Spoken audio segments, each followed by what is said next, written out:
family mode. Good morning, everybody. Hopefully you had a wonderful weekend. We got a jam-packed call today. We're going to be doing a tape review a little bit later, but I want to talk about a couple of other things first. So we are at the, or in the middle of the seminar season. So Jeff and I have been listening to a lot of outside the boxes, and we're still at that 50-50. So 50% of you are getting that 80-90% of appointment ratios, and 50% of you are still struggling to do that. And I thought I would just spend a few minutes on that today. So let's see if you guys are doing the outside the boxes. What is, before I go to my next slide, what is the most important thing to get nailed? Well, there's two actually. What are the two most important things to get nailed on an outside the box? Let's get some, see if we can get some answers there. In order for you to get a lot of appointments, you know, the win-win-win, I would agree with that, the win-win-win, but if you do the win-win-win without these other things, it's worthless. So what are the two things you got to nail in order for, if nobody's getting it? Well, then I'm glad that we're talking about this. Aha, Steve got it. Steve got it. So it's the why action questions. And here's what's hilarious. When Jeff and I listen to the tapes, we can guess based on how many why action questions you ask, how many appointments you made. So there's three places. Where are the three places we need to ask the why action questions? Where are the three places we ask the why action questions? At the end of what? The end of what? And the end of what? End of the win-win-win. Yep, Jerry. That's first place. Power of attorney and close. Very good, Bert. At the end of the win-win-win, end of the power of attorney, and the end of the close, where we do the win-win slide. And we have to have them tell us why we would be dancing a little jig of happiness, even if they took all of our stuff, went to their advisors, did it all with them, and left us standing there with nothing. We would be dancing a little happy jig in our office. Also at the end of the power of attorney, and also at the end of the win-win-win. So here's the funny thing. Jeff and I can actually, at the end of listening to one of these tapes, just listening to those three parts of the tapes, tell you how many appointments you made. So if you, guess what? If you have 25 people in the room, and you ask 25 action questions at the end of the win-win-win, at the end of the power of attorney, at the end of the win-win slide, guess how many appointments you're going to get? This is high math. There's 25 in there, and you ask 25 why action questions for each of those 25, Bert, exactly. If you ask 10, guess how many appointments you're going to make? Not high math, guys. 10, that's right, Pop. And if you ask 3, guess what you're going to get? 3, exactly. So here's the problem with the thing about the 5Q system is, if you are only okay at the 21-point checklist, you'll still make a lot of money.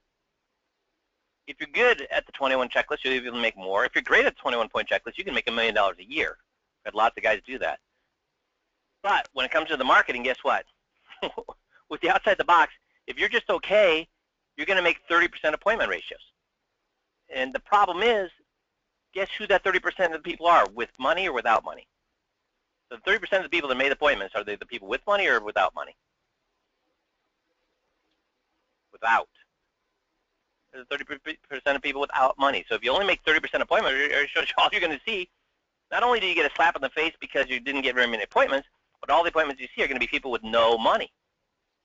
Because the last people to make an appointment, the reason you need to get 80 to 90% of people to make appointments is the last people to make appointments are the people with money. Why? Why are the last people the ones to make the appointments? Sorry, why are people with money the last people to make appointments? They're comfortable, Bert, right? They're happy now, Craig. Exactly. They have an advisor, Jeff. They're not concerned, Jeannie. You're right. They're happy with where they are. Dale, exactly. So they're the last people to make appointments. So if you don't get 80 to 90% of appointments, guess what I know you're going to see for your appointments? People with no money. People with no money. So you got to have these why action questions down. That's why we've been spending so much time talking about vignettes. I've talked about it 3 times in the last 6 coaching calls. That's 5 or 50% of the last calls have been on getting those why action questions down. And yet when Jeff and I listen to the why action questions, we're not hearing them. So what Jeff, would you add anything to that? Yeah, I think here's what I would add is really be clear on what the why action questions are, because a lot of times when I'm listening to a tape, I'll hear something like this. So, Steve, the win-win-win, is that something worth looking into? Yeah. Shelley, what do you think? Oh, yeah. Mark, how about you? Yeah, that's worth looking into. Then they'll move on, and then we'll get to power of attorney. So should everyone, is this something that is important to know? Alan, is this something that's important to know? Yeah, it's important to know, for sure. Kevin, how about you? What do you think? Oh yeah, very, very important. Mary, is this something that you should look into? Yeah, definitely. Guys, that's not. And that's where you end it. And saying that something is worth looking into isn't quite the same as saying, yeah, I'm gonna come see you about that. I'm gonna come in right away. I'm gonna do that tomorrow, because if you wait, you don't know what's going to happen. It's not a bad question, is it worth looking into, but can you leave it at that? Can you say, well, I did them. First, you only did it with 3, and 1, I question whether you really went all the way and did it. So it's Yeah, not the just analogy one. of that is that if you go to the doctor and you're overweight, and the doctor says, "What do you need? Do you see why you need to lose some weight?" And you say, "Yeah." Are you going to go? Does that mean, Jeff, you're going to do any of the hard work to lose weight? No, not No. necessarily. Do you see the importance of losing weight? If I say, "Yeah," does that mean I'm going to lose weight? No. No. He's going to say, "Well, then what are you going to do about it, Mike?" Well, I guess I got to go on a diet. Well, when are you going to do that? Well, I guess I should do it right away. Well, how are you going to do that with? Who are you going to do it with? Well, maybe I'll do Weight Watchers. Yeah, Weight Watchers is good. So now, does he have a commitment? The fact that losing weight is important, there's no commitment there. But when he asks me what I'm going to do, when I'm going to do it, who I'm going to do it with, is there commitment at that point? Yes, then there's commitment. Then there's The other commitment. thing and the only other thing I would add is, the key to getting appointments is interaction. You've got to get the crowd participating. But I always tell people when I'm listening to the tapes, we want interaction for sure. We want interaction, but if you can make it personal interaction, that's even better. Because we know something that the crowd doesn't. You guys get really good at asking the crowd questions, and there's nothing wrong with asking the crowd questions. That's how you have to start. But at some point, we do want to be talking to individuals, because the problem is we know something that they don't know, which is at the end of this, we're going to start going around and asking individuals for appointments. We're not going to ask the crowd for an appointment.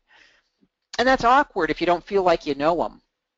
And it's easier for them to say no if they don't feel like they know you. So your goal in this is not only to interact with people, but to have some sort of personal interaction as much as possible, so that they feel like they know you and you feel like you know them. That makes it easier for you to go around and ask and even push a little for appointments.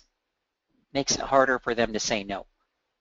Yep, and that's the problem. The guys, some of the best presenters that we have on the system have the biggest problems. The best presenters on our system have the biggest problems with this, because they're awesome presenters. But presenting means you're presenting to what? What does presenting mean? When you're presenting, you're talking to how many people? When you're presenting, you're talking to how many people? All of them. That's right. So presenters have real problems because they present to everybody. They talk to the crowd. I don't want you talking to the crowd. I want you to have an hour and 15 minutes or an hour and a half of individual conversations. Now everybody's listening to your conversation with Mary, and listening to your conversation with Bob, and listening to your conversation with Fred, and listening to your conversation with Cindy. They're all listening to those, but it should be a ton of mini conversations, not talking to everybody. You gotta use their names. So here's what drives me crazy. Again, 8 years I never made more than $50,000. 8 years I never made more than $50,000 a year. And whose fault did I say that was? Does anybody recall? Whose fault did I say that I was only making $50,000 a year? Theirs. That's right. No, I wasn't saying mine. If I was saying mine, I wouldn't be making $50,000 a year. I would have fixed it. Whose fault was I saying it was? These idiots here in Rochester, they're idiots. They're taking all my information back to their guys doing all the no, whose fault is it? If I have something somebody wants, whose fault is it if they don't come to me? Mine, mine, mine. So when I started to take responsibility for my success and my failure, at first my failure, and then later I got to take credit for my success, it was the most liberating thing in the world. Why was it the most liberating thing in the world for me to take responsibility for my failures, for things not working? That's right, Jerry. That's right, Dale Burt. I have control over me. Do I have any control whatsoever what other people do? Well, it ends up I do, because if I ask questions and they tell me what's on their mind, I have some control over it. But the thing is, I only have control over what, when push comes to shove, I only have control over what I do. And when I started to take control over what I did, that's when I started to see success. So guess what the reason, when Jeff and I do interviews of people who, or when we're doing tape reviews of people who only got a third of the people that set appointments, or only got 40% of the people set appointments, where do you think they point the finger? Always. Where do you think they point the finger? The eaters, plate lickers, attendees, the audience, which is a bunch of what, guys?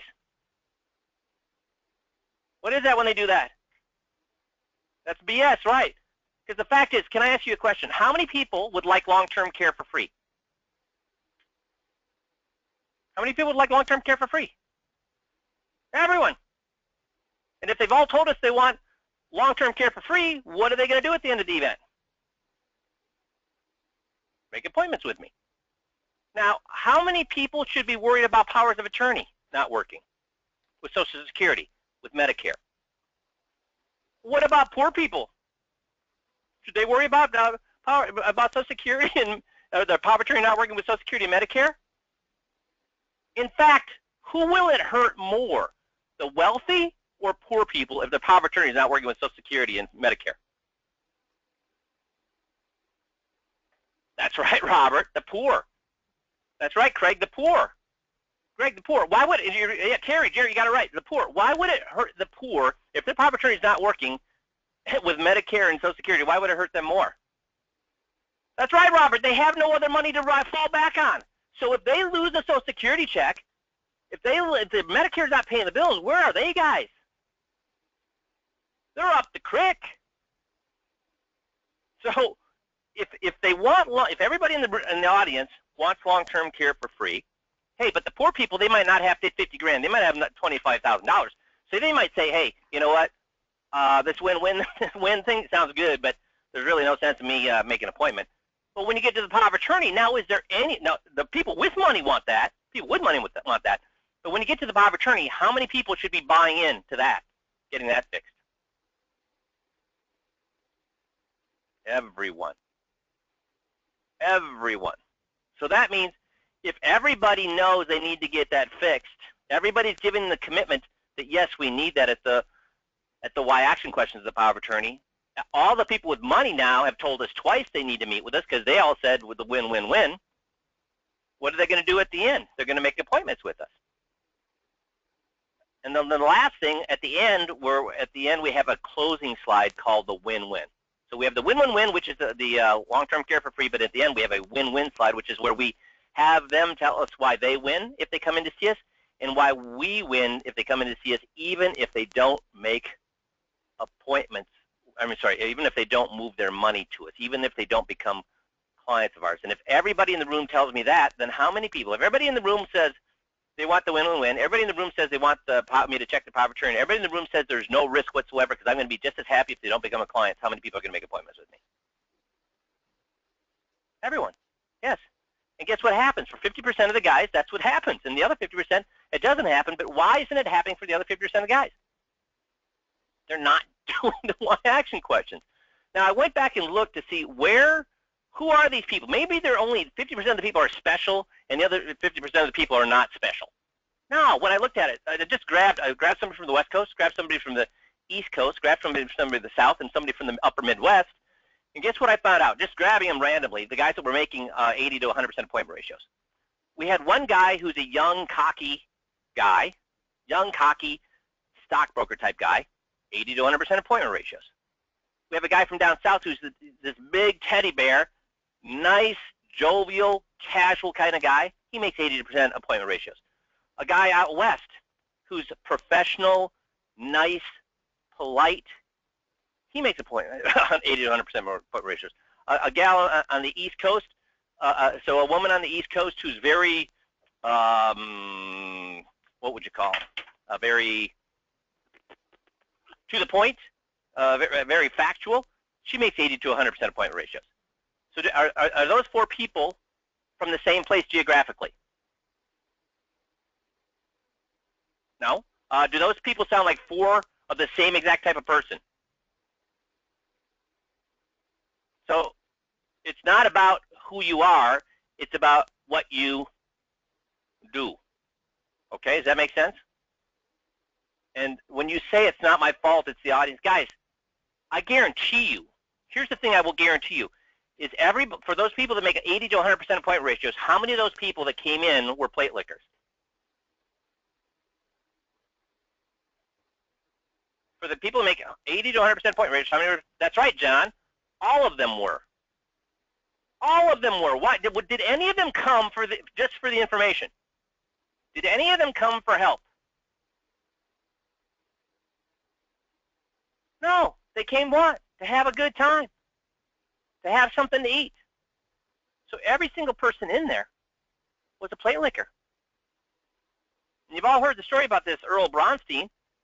His idea down the floor was to have eat a meal on an advisor for 365 days. Didn't make it to 365, made it to 265. So 265, guys, can you think of anybody worse than this guy whose purpose was to write a book and eat a meal on advisors 365 days? Is there any worse prospect than that? No. He came in there with a mission to simply eat on somebody. Eat on the advisor. But twice out of the 265 times he what? Bought. Which means there were 263 guys that were amateurs and 2 what? 263 amateurs and 2 what? Pros, exactly, Bert. Right, Craig, 2 pros. Guys, we've given you the tools to be pros. Now it's your job to what? To use them. Ask, right, Terry? So it drives me crazy, and I don't know why it is. For the last 15 years, Jeff and I have been listening to to guys' events, and one of the things that comes up is they always tell us about it's 3 ladies. It's never 2. It's never 4. It's always 3. It's never 5. It's always 3. About these 3 ladies that just came in together to eat on us, to have a coffee clatch. Guys, I cannot tell you how many times when a guy finally does this right, guess how many of those 3 ladies come to make appointments with him? How many of those 3 ladies should be worried that Social Security or power of attorney is not going to work Social Security or Medicare? So if you're telling me you saw those 3 ladies in the coffee clatch, what'd you do as soon as they walked in? What'd you do as soon as they walked in? If you're telling me that you wrote them off, Jerry, exactly right. So if you write them off, guess what? Guys, if you see somebody in the audience who you think is going to be problematic, what should you be doing? Writing them off or what? Engaging them, that's right. Engaging them. And I think it was 2 months ago, and this just pops to my head, 2 months ago, we had a guy who said, you know what, I had those 3 ladies come in, and I got one of them. 2 of them didn't make appointments, but I got one of them. She moved $265,000, and then she got the other 2 to come in because of what I did for her, and the whole 3 group ended up being about $800,000 between the 3 of them. Should we have written those ladies off? That's right, Jeannie. These ladies have a lot of friends. If they're coffee clatch, that means they are what? Networked. Okay? How about this always cracks me up. Everybody in Missy can chirp in because she gets these calls for because you call her because you're going to complain that the list was bad because none of these people had money. None of the people came in had money, and I always find it interesting when people say that. None of these people had money that came to the event. I can tell, Mike, I can tell. I know these kind of people. Really? Really? Guess how many times I'm asked in a year, or guess how many times in a year I say I have no money, and I got lots of money. So guess how many times in the year I tell people I don't have money?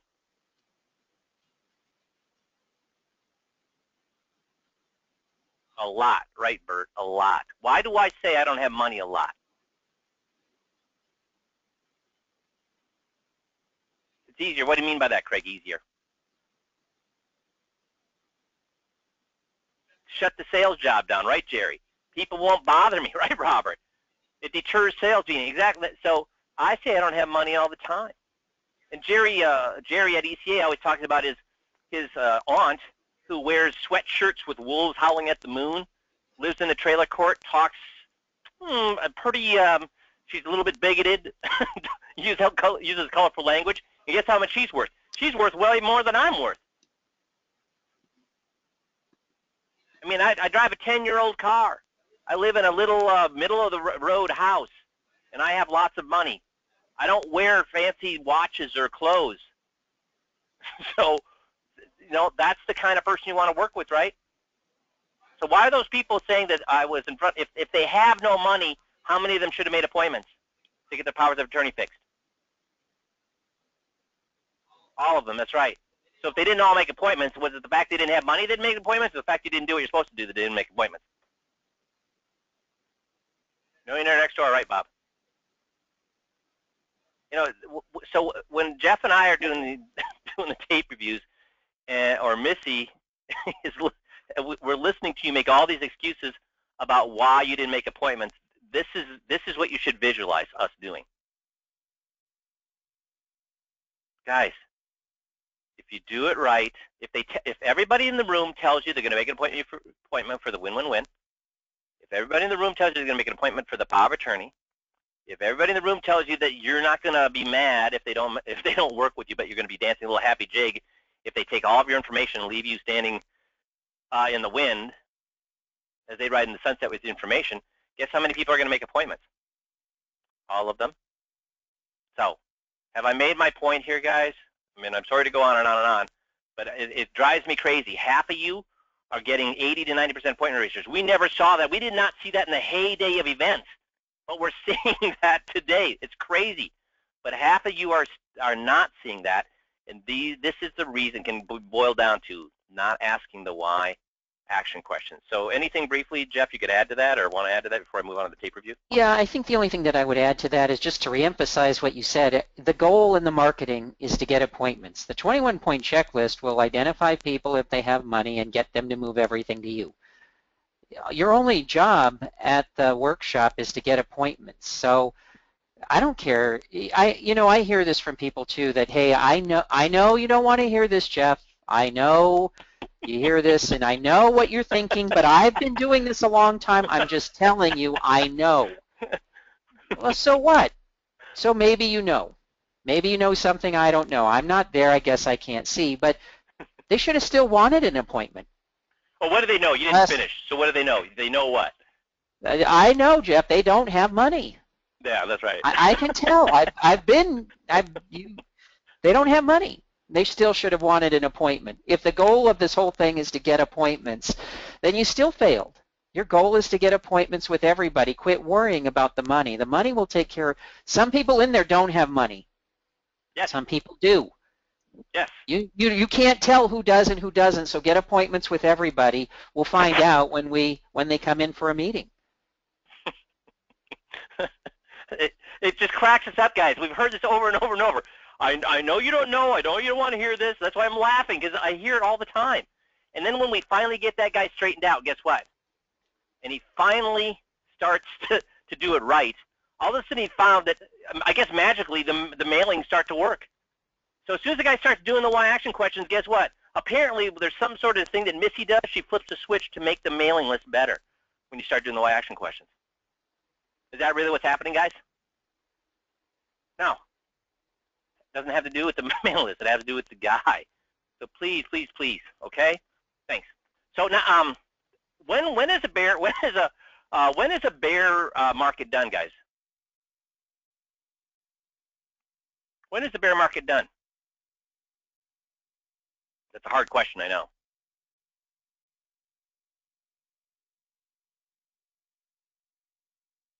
The bear market's done when the bull market starts, right, Craig? That's the right answer. The bear market's done when the bull market starts. The problem is we don't know when the bull market's going to start until when? Years after the bull market has started. Dead cat bounce, right, Steve? That's what I'm getting at. So big rallies in bear markets. 4 of the Dow's 5 biggest one-day gains. Read again. 4 of the Dow's 5 biggest one-day gains in history have come during the bear market. So that means 80% of the Dow's 5 biggest one-day gains came during the bear market. So it bounced up, as Steve points out, a dead cat bounce. It bounced up, and then it did what, guys? Continued on its downward journey. So the problem with advisors, the problem with money managers say they can time the market, know when to get in and get out because they've got technical analysis and all sorts of things. Technical analysis looks great when, guys? When does technical analysis look great? And I think you already said it. Let me see here. In hindsight, right, Craig? Afterward, exactly. In hindsight. Then you're like, oh, see, right there. But you don't. Guys, I traded currency for 4 years. And it seems easy when you're using historical charts because it's easy to see things happen at the end. But when you're doing it live, can you ever see what's happening technically? No, you just can't see it live. So the point I'm making here is, guys, we can't make any predictions. That's why we use what kind of portfolio. We need to be prepared for the worst, prepared for the best, prepared for both, 50-50. That's why we do that. And this is talking about the Dow is currently trading 10% below its May 19th all-time record high. For some perspective, today's chart illustrates the inflation-adjusted Dow since 1900. So that's what, over 100 years. There are several points of interest. Take, for example, an unlucky buy and hold investor that invests in the Dow right at the dot-com peak of 1999. Right here. What happened to them? How long did it take for them to get back? Well, they're still trying to get back, right? Because they got back, and now where are they? They're back below it again. On the other hand, take the investor who bought right at the end of the financial crisis, right here. They're looking like what? Holy cow, that's a terrific 7-year streak. I mean, yeah, we had another one right here. So unfortunately, advisors have lived through what, guys? Most advisors have lived through what? When you look at this chart, what have most advisors lived through? Look at this right here from 90 to 2000, and look at from 2008 to 2015. What have we lived through? 2 unbelievable 7-year upward, and then, geez, you go back all the way back to 80, besides the 1987 crash, and then back up again. And then look at what happened the previous years. Look at what happened from 1900 to 1980. That's much more what? So unfortunately, most advisors have lived through 2 unbelievable market bulls. You try to tell that to the people who were, or any time else in history, they wouldn't be fooling themselves. You get that? And what drove? 2 things drove the 1980 to 2015, these 2 bull markets. What are the 2 things that drove these bull markets? 2 things that drove the bull markets. What were they?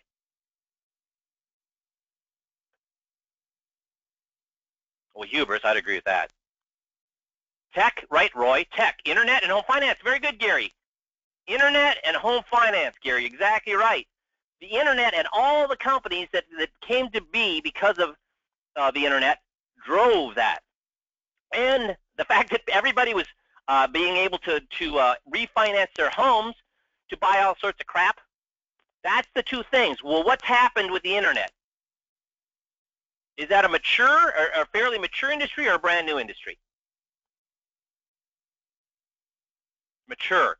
What thing do we have on the horizon? That's why the fact that the government isn't funding basic science, because that came from the government. The internet came from the government. The government financed the creation of that. The fact the government isn't financing basic science right now, guess what I believe is the next thing on the horizon, since government isn't financing any major basic science? I don't see anything on the horizon. Of course, I don't have any crystal ball like anybody else does, but you know what? I don't see anything on the horizon. And what's the days of us getting huge having our home prices go up unbelievably high with getting unbridled mortgages, poor people getting mortgages approved for huge houses. Those days are what, guys? Just around the corner or gone? Gonzo. So just look, I just want you to look one more time from 1900 to 1980. Look at that graph. Then look from 1980 to current and look at that graph. And understand that most advisors have only seen this latter half of the graph, not the other 80% of the graph or 70% of the graph. That's a dangerous thing. And if you're part of those advisors, you need to open your eyes and say, what? I've just lived through some of the best market times in history. I shouldn't be, as somebody said earlier, have the hubris to think I got it what? Figured out. You didn't have it figured out. How many people had it figured out during those years? How many people had it figured out from 1980 to 2000 and from 2008 to 2015? Any monkey, right, Roy? Everyone, Craig. Right, John? Everyone. So don't think you were brilliant because everybody was making money. Make sense? Okay, so now the most important 15 minutes daily is reviewing tapes. So I want to, in this tapes reviewing tapes, is it about the script or about our communication skills? Should we be using that 15 minutes daily to review, when we're reviewing tapes, should it be the scripts or communication skills? That's right, communication skills. So I want you reviewing the scripts, but those take, you should be spending hours on that. The 15 minutes a day, it's just getting better at communication. So we're going to kind of walk through the communication skills that with one of these. Yeah, ain't nobody got time for that 15 minutes, guys. If I ask you if you've been doing the 15 minutes daily and you tell me you haven't, what have you told me about your commitment to your business? If you tell me you can't spend 15 minutes a day getting better at communication skills, what have you told me about your business? Because here's the sad thing. Oops. How much time is it spent to become a doctor? 6,400 hours to get your bachelor's degree, 15,000 hours going to medical school, 20,000 hours of residency before your doctor. That's 41,000. That's 20 years full-time work to make how much money, guys? And I'm using doctors because doctors are considered, doctors are considered the kind of the litmus test for good incomes in today's world. So 350, orthopedic surgeon 350, radiology 350. So here's the thing.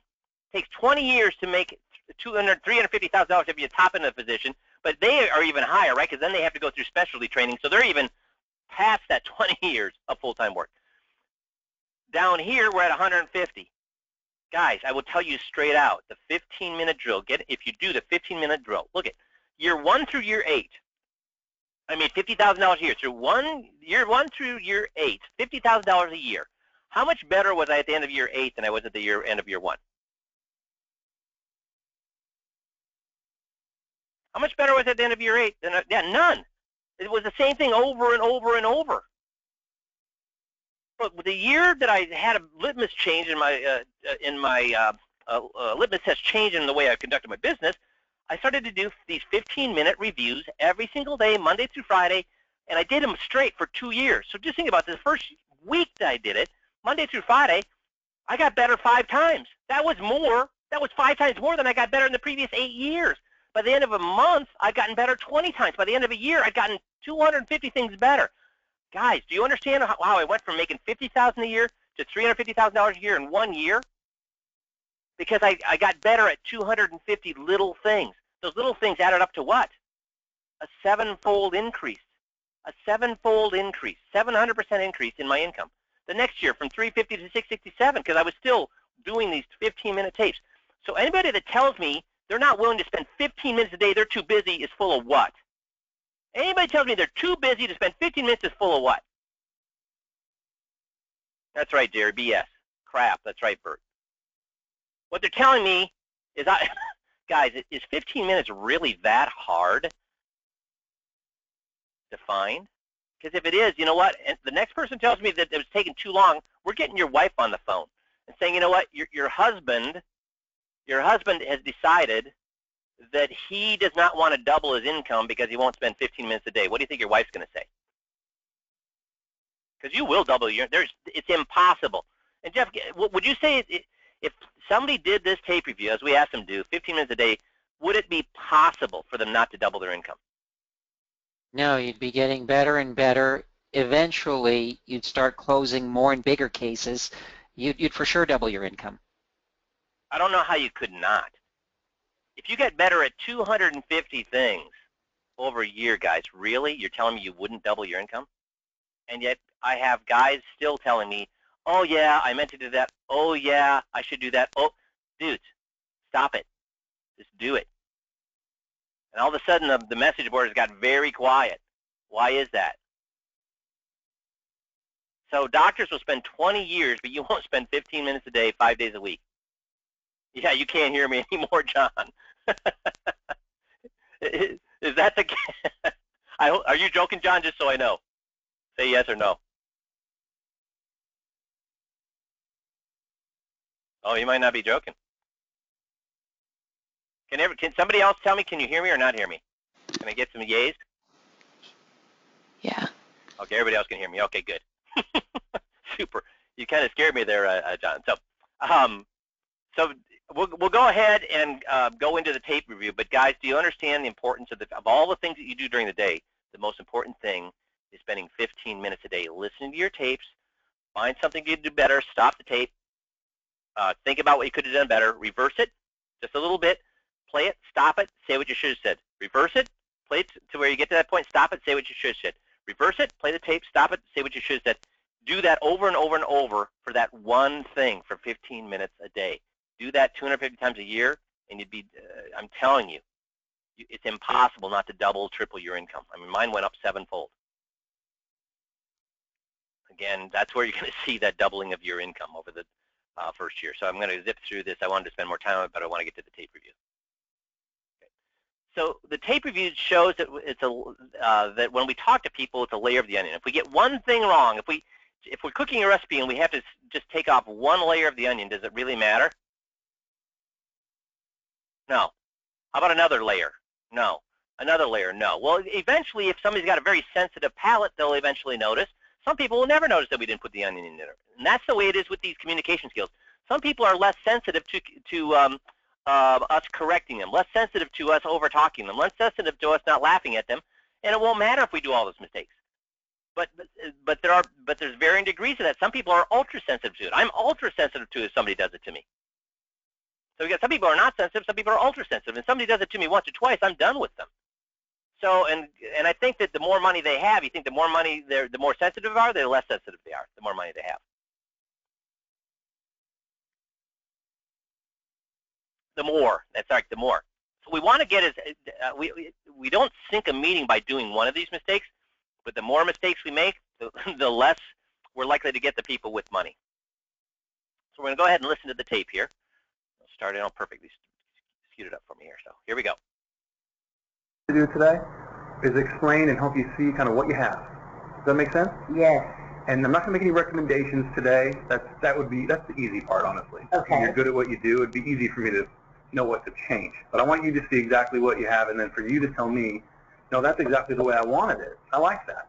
Okay. Or sometimes people say, no, I didn't know that. Okay, what was happening right there, guys?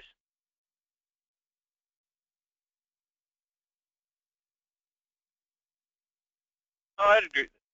Okay, I'm going to rewind. You missed it. Here's, I'm going to play it again. Talked over. That's right. Somebody heard it. Yeah, you guys got it. He's talking over her. You got to be ultra sensitive talking over somebody. Now we're going to keep going here. And we just can't. I have a question. Is this revocable or irrevocable? No. And there, in this situation, of course, it was who he was, and that's right. Who he was that made you want to work with him? Exactly. Okay. It may not matter with some of the things I'm going to be covering. Okay. Because depending on... What do you do right there? Oh, you missed the GOTS. I'd agree with that. Yeah, he could have said that's a great... That's what he should have said, Jeannie. That's a great question, but actually he's correcting her. I'm going to back it up here, and I want you to hear him correct her. He dismisses the importance of it. So I'm going to back it up here, 150. Shoot. Okay, here we go. So listen, he actually, she asks a question, and instead of telling her it's a great question, he actually makes her feel a little bit bad for asking that question. So listen to how that can, and it's very subtle, but guys, if you make people subtly feel bad enough times, what's going to happen? Those of you that are married, if you make somebody feel bad subtly enough times, what's going to happen? So we don't want to do that. So here we go. Question, is this revocable or irrevocable? So she asked the question.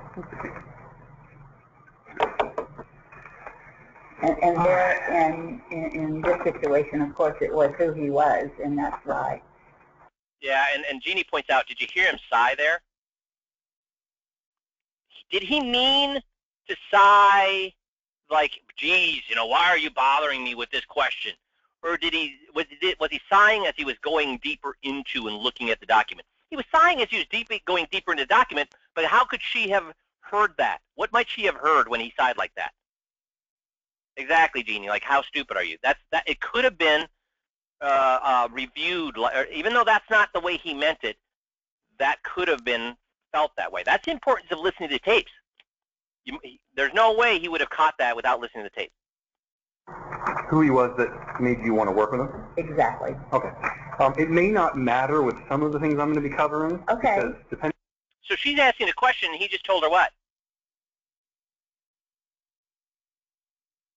What did he say? It may not matter. What does it may not matter mean? Irrelevant. That's right, Craig. Irrelevant. Why are you bringing that up? I mean, you're worried about things that you shouldn't be worried about. Now, did he do it with that tone of voice? No. But guys, anytime you've been corrected, even if somebody does it nicely, how do you feel? Anytime you've been corrected or told that what you're bringing up doesn't really matter, how do you feel? That's right, Carlos. Stupid. So you got to be really careful of that, okay? So here we go.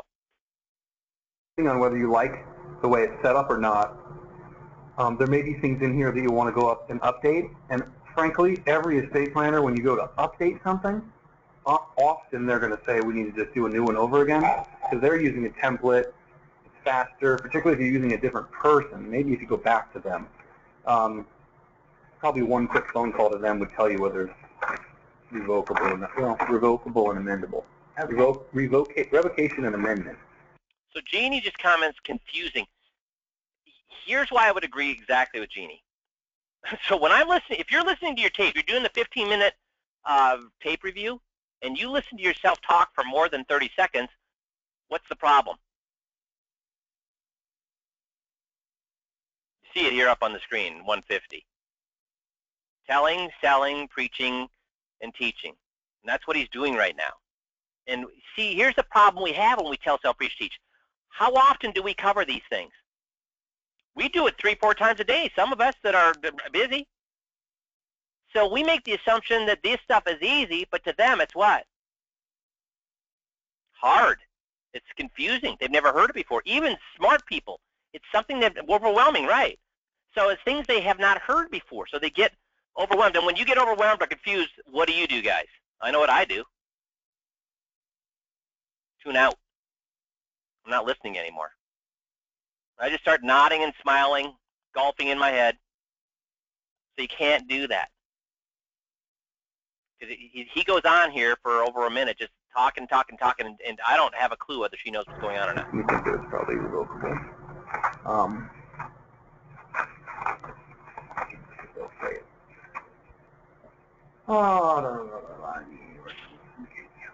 married. I'm not married. 3 children.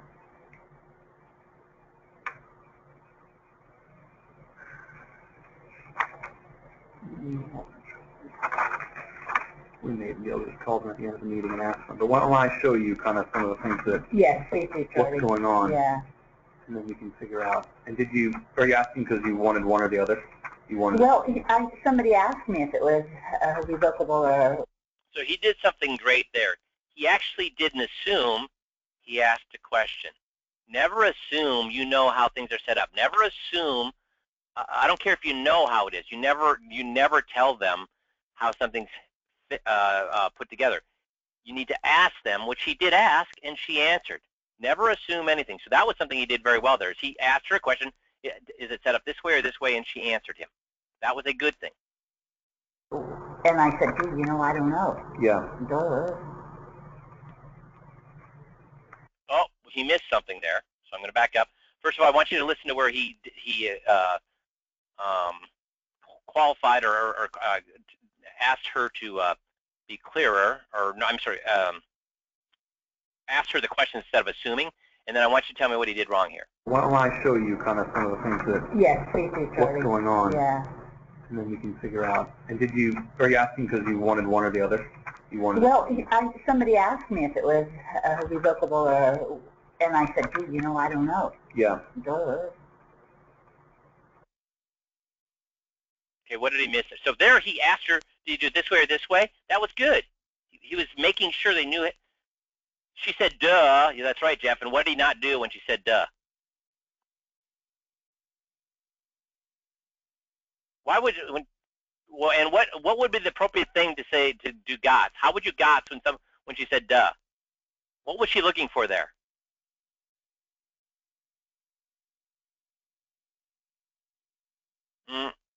Guys, she was looking for a little laugh right there. That's what she was looking for. She was looking for a little laugh. She made it a little funny. She wanted somebody to laugh, and he didn't. But the thing I want you to listen now going for the next few minutes, listen to his tone and tell me whether you think his tone is good or not.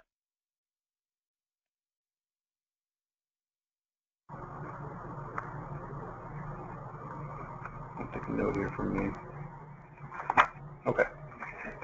So does that make sense? Like I'm just going to help show you what's going on here today and exactly the way things are going. Anything that I'm showing you and teaching you, I mean, this is my heart to kind of help people see clearly and make sure that they're shepherded in this area, right? So what's his tone? Good or bad? Tone is awesome. It's upbeat. It's nice. He's approachable. His tone is really good on this because that's what you want to have. You don't want to have this. Does he sound friendly or not friendly, guys? Friendly, and that's what we want to be. It's not the only area I care about, but it's the area I ended up in. Yeah. Even though if I went to school to be a pastor and a financial Yeah. So this information, everything I talk about today, 100% okay for you to share with your sister, friends, Okay. attorney, Okay. pastors, people that we both know. The only person I wouldn't want you to take all my stuff back to would be your current advisor. Okay. The reason is I don't mind educating all the people in your life who love you and care about you and helping quarterback the whole team. Right. The only thing I don't want to do is educate my competition and train them Yeah. in things that maybe they're, you know what I mean? Exactly. Does that make sense? It does, definitely. So what was going on there? There was a problem. His points were great. His points were great. There's the problem. His points were great. What's the problem then? Not that. Not that. Ah, that's right. He said them, Jeff. They were his points, Gary. She needs to say those things, Steve. Exactly. And then at the end, he said, does that make sense? What's that worth, guys? Well, what is the question, does that make sense worth? Now, I use it all the time. But it's worth nothing because all she says yes. What's a yes worth? Nothing. So we talked about this on Friday's call. Let's see if you were listening or if you forgot everything we talked about on Friday. What could you follow that question up with? Does that make sense? She says yes. What could you follow that question? And why? Good job, Craig and Jerry. Why, John? Exactly, Jeff. Good, good, good. And why? Let's see if he follows up with the why. So why don't I jump into this, okay? Sure. So no, instead he follows up with another what? Closed-ended question. Another closed-ended question, which is worth what? Nothing. So now, see, here's the problem with that. He was saying, don't take this information back to your advisor. Don't take it. I don't, take it back to the people that you love and all that kind of stuff, but don't take it back to your advisor because I'm not going to educate my competition, your advisor. I'm not going to educate them. Guys, do they really give a crap whether you care about educating your competition or not? Does that affect them at all? Now, she might think that you're hiding something. I'd agree with that. Also, what's the advantage to her if she does not bring it back to her to her advisor? What's the advantage to her if she doesn't bring it back to her advisor? There is no advantage. There is no advantage. So guess what I'd be saying if I was her? I'd be saying, yeah, sure, yeah. All with the full intent of what? I'm not going to argue with you about it. I'd say, yeah, no, I see why you're saying it. That's what's going on in my head. Sure, I see why you're saying it. Yeah, I see why you don't want me to do it. Yeah, I see your point. But all that has to do with who? The advisor. It has nothing to do with me, the client. So if I'm asking her to do something that is not in her best interest, I sure in the heck better get her to what? Agree out loud or not. Because it's not in her best interest not to bring this back to her advisor. It's in her best interest to bring this back to her advisor. So if it's in her best interest to bring it back to advisor, I had better get her to say out loud what? I will not bring it back to the advisor because it would be unfair to you, and I'm a nice person, and I would never do that. Make sense? Yeah, Jeff, I'd want her to at least parrot it. Okay, so we're off to the races again here. All right. But you've missed a week. Yeah, anything changed? Any drastic changes? Nothing's changed, but I can just imagine. So there, she told a joke, and what did he do? He laughed. Awesome job. Again, he's got great tone. He's very friendly. Laugh hard. Yeah, it happens. Actually, frankly, if I take a week off, I catch up because there's so much paperwork and like phone calls to insurance companies. You know what I mean? There's a lot of research and things that if I'm booked tight, like after the seminar, I had meetings, 3, 4 a day. I agree, Jeff. Not about the plan. A little bit, even though I'm still wrestling with it. So let me cover these goals with you. Everybody's different, right? So when somebody calls up a travel agent, the travel agent can't really give any advice until they know, like, where are you trying to go, right? And I have people rate these all differently. So for you, kind of on the top of the list was I want to make sure my money lasts through my lifetime. Yes. And I even asked you at one point, because it looked like taking $1,000 a month or $12,000 a year out of an account of your size could potentially run it out. I even asked you, kind of what's more important, making it last forever or having a high income? And you remember? Okay, so what did he do right there?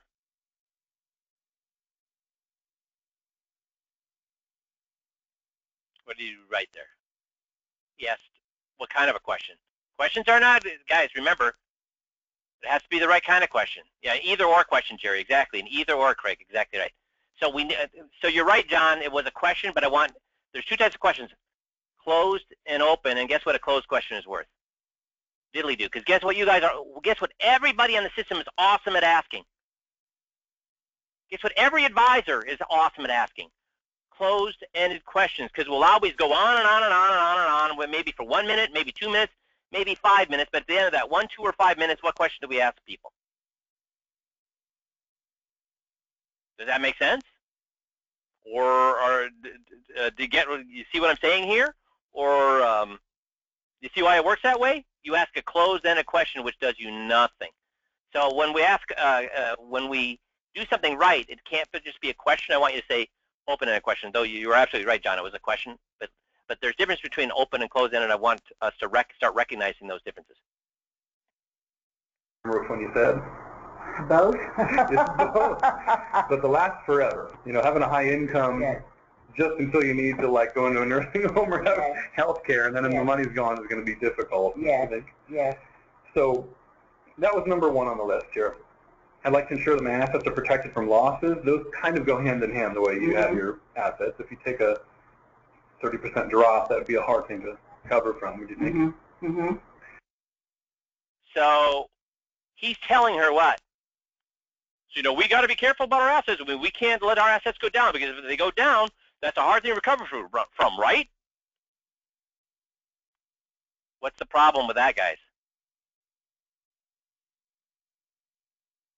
Got to ask that open-ended question, right, Jeff? Because that was a closed-ended question. So when she says, what does mean? It means I don't agree with you, but I don't want to get into a fight. It could mean I don't know what you're talking about because I wasn't listening to you. It could mean I don't know what you're talking about because I don't understand what you're saying. It could mean, oh, yeah, I agree with you, but in a passive way instead of a active way.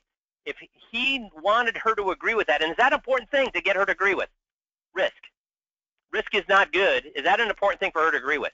Is that a point worth making? Yes, it is. So any point worth making must be made by who? Her. Must be made by her. Okay, so we're going to listen to one more thing here.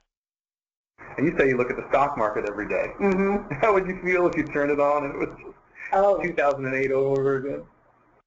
Okay, now, see, this is an example of what we talked about on Friday. He asked a closed-ended question, which was bad, realized it, followed up with, right, Jeff, a good one. He said, so say we turn on the TV, we see the markets down, how are we going to feel? So he asked a closed-ended question saying, oh, geez, you know what, I didn't get what I needed there. I need to get her confirmation she doesn't want to lose money. So then he simply corrected it by what? By following up with an open-ended question. And it's all fixed. It's all good. Now she is saying in her own words what happened. Does that make sense? So yes, Jeff, it was a good recovery. So that's the great thing about the 15-minute drill. That's the great thing about the 15-minute drill is that it allows us to start to recognize these things in real life. And the example I give is if 100 people walk down a sidewalk, there's a quarter on the sidewalk, most of those people probably won't even see the quarter. But if I told all those people, hey, there's a quarter on the sidewalk, I'll pay you $100 if you see it, guess how many people are going to see it then? All of them. So with the 15-minute drill, one of the things the 15-minute drill does is it helps us get more sensitized to these things when we're live, when we're hot, when we're in the battle, when we're actually talking to people. It helps us see that quarter on the sidewalk. It helps us see the fact, oh, shoot, I asked a closed-ended question, I need to follow it up with an open-ended question, because most of you guys can do these skills. Most of you guys can do these skills. If I say, hey, do this for me, you can do it. But guess what the number one reason people, when we review tapes, guess what the number one reason people don't do these things when they're talking to a real-life human being? What's the number one reason people don't do it? Because they can't, they don't have the skills to do it? Why don't they do it? They don't catch it, Bert. That's right. They don't catch it. They don't see it until we review the tape. So when you're doing these 15-minute drills every single day, that's right, Greg, you don't see it. So when you do these 15-minute drills every day, it starts to get you sensitized. You're sitting there talking to somebody, and they're saying like, hey, I just worked on that a couple of days ago. Huh, I just worked on that a couple of days ago. Hey, I know exactly what to do here. That's what's going on in your head. And that's exactly what you want going on in your head. You're constantly critiquing yourself as you go forward, because that's what's going to make you as much money as you want to make. Does that make sense?